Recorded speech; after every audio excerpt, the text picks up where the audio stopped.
Merong nagbigay kay Papa nitong dried pusit. Ang ganda ng pagkaka-dried ng pusit na 'to at ang bango-bango. Kakaiba talaga, ang galing ng gumawa nito. Kaya nga agad-agad ko ng pinirito para matikman ko na kung malutong or makunat after niyang i-fry. Ayan, nilagay ko na yung mantika, 5 piso lang yan at yan, pinirito ko na. Habang piniprito ko nga yan, amoy na amoy yung pusit at ang bango-bango. Hindi ko nga siya masyadong tinagalan ng prito sa mantika kasi nga baka pumait.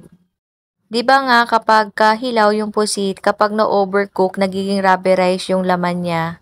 Kaya siguro ganun din kapag prinito ko siya, wag ko siya masyadong o-overcook para hindi mapait at hindi rin siya makunat.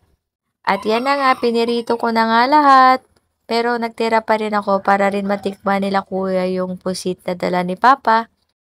Konti lang nga yung mantikang nabili ko kaya hindi sabay-sabay yung pagprito ko ng pusit. Uy, thank you nga pala sa nagbigay kay Papa ng dried pusit. Ang sarap, natikman namin. Pero hindi talaga alam ni Papa kung kanino talaga galing yung dried pusit na yan kasi binigay lang daw sa kanya at nilagay sa bag niya. Sabi ko nga baka mamaya pautang yun. Mga kalahating kilo nga tong naibigay sa kanya. Siguro naman para talaga sa kanya yun kasi nilagay nga sa bag niya. Pero hindi niya na-confirm kung bigay ba yun o kailangan bayaran. Pero kahit na babayaran yun, okay lang, worth it naman kasi masarap pala yung pusit na ganito at ang ganda ng pagkaka-dry niya, hindi siya maalat. Kaya ayan, ang bango-bango-bango. Ititikman ko na nga agad.